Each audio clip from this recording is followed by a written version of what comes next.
Hello दोस्तों, फिर से एक बार आप सभी का स्वागत है आपके अपने चैनल एसआरजे मैथमेटिक्स पर। दोस्तों आज अपन बात करने वाले अपने क्लास 9 जो है उसका चैप्टर नंबर 2.1 का सवाल नंबर पहला, जो कि कुछ इस प्रकार आपके सामने लिखा हुआ है। सवाल ये है कि निम्न में से कौन कौन एक चर में बहुपद है और कौन नहीं है, और अगर नहीं है तो अपने कारण के साथ उत्तर भी दीजिए, यानी कि उसका कारण भी बताना है कि भाई किस कारण से जो ये एक चर वाला बहुपद नहीं है। तो सबसे पहली बात तो मैं बता दूं कि चर किसे बोलते हैं और अचर किसे बोलते हैं। एक तो होता है चर और दूसरा अचर।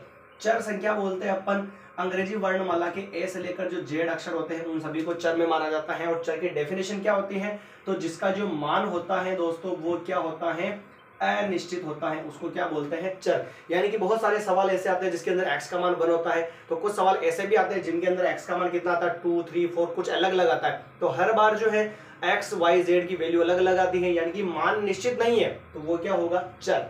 और अनिश्चित यानी कि अचर, अचर में क्या होगा, यानी कि जिसका मान निश्चित होगा तो वो किस में आ जाएगा, अचर में आ जाएगा। ठीक है, तो चर किसको बोलते हैं, नॉर्मली याद रखने के लिए तो जो एबीसीडी वाले अक्षर होंगे उनको क्या बोलेंगे, अपन चर बोलेंगे। अब दोस्तों सवाल लिखा हुआ है 4x की पावर 2 - 3x + 7।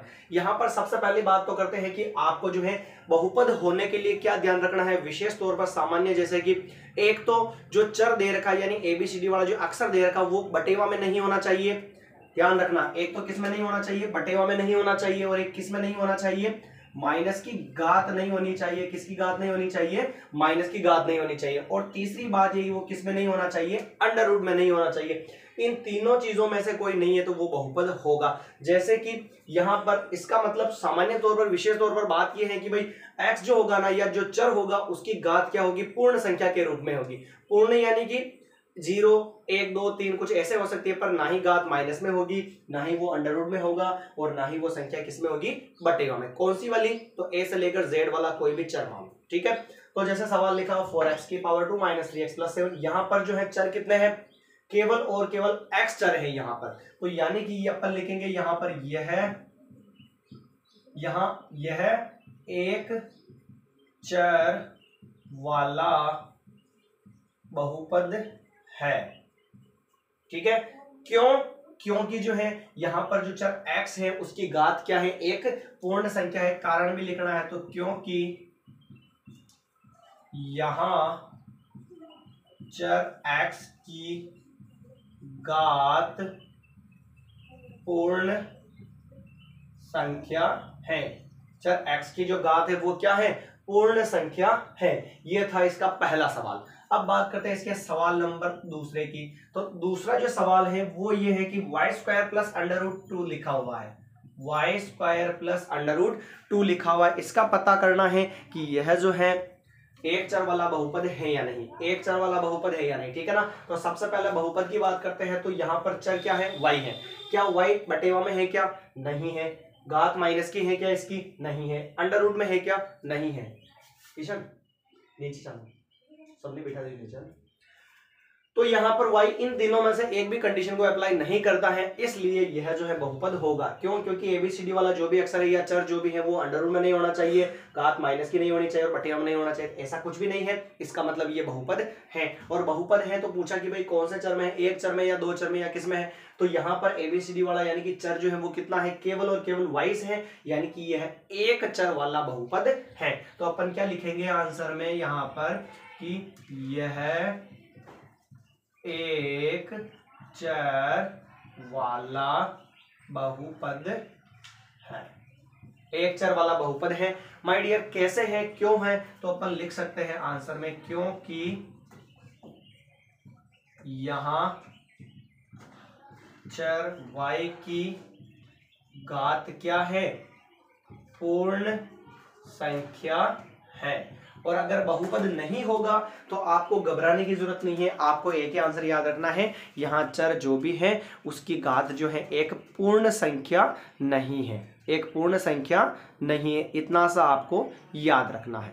ठीक है, आ गया समझ में सभी को, यहां तक तो मामला क्लियर। फिर तीसरे की बात करते हैं। देखना, तीसरा जो सवाल है वो ये है अपने पास 3√t + √2, ये सवाल लिखा हुआ है। सबसे पहली बात तो मैंने कहा था कि एबीसीडी वाला जो भी अक्षर है वो किस में नहीं आना चाहिए, अंडर रूट में नहीं आना चाहिए। तो यहां पर देखो t किस में आ रहा है, अंडर रूट में आ रहा है। इसका मतलब आंसर में क्या होगा, यह एक चर वाला बहुपद नहीं है। क्यों नहीं है, कारण बताइए। तो मैंने बता दिया, उल्टा लिखना है, क्योंकि यहां चर क्या है, चर टी है, चर की घात पूर्ण संख्या नहीं है। यहां तक मामला आया समझ में। ये हो चुका है हमारा पहले का सवाल नंबर तीसरा। और उम्मीद करता हूं कि आपको ये तीनों जो सवाल है अच्छे से समझ में भी आए होंगे।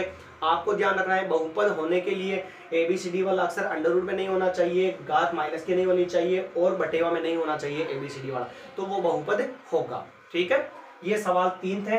अब अपन बात करते हैं सवाल नंबर चौथे की। पहले का सवाल नंबर चौथा, कि चौथा क्या कहता है, ध्यान से देखना। सवाल नंबर चौथा ये है, y + 2/y ये दे रखा है। तो मैंने क्या बताया कि जो ABCD वाला अक्षर होगा वो कहां पर नहीं होना चाहिए, बटेवा में, यानी कि चर बटेवा में नहीं होना चाहिए। सर ऐसा क्यों होता है, तो यहां पर जो है चर की घात कुछ नहीं, एक मानोगे ऊपर ले जाओगे तो घात क्या हो जाएगी, माइनस की, तो माइनस में तो होनी नहीं चाहिए। इसलिए आपको नॉर्मल याद रखना है कि ABCD वाला अक्षर बटेवा में आ गया, इसका मतलब इसका जो आंसर होगा वो ये होगा, यह बहुपद नहीं है। क्यों नहीं है, क्योंकि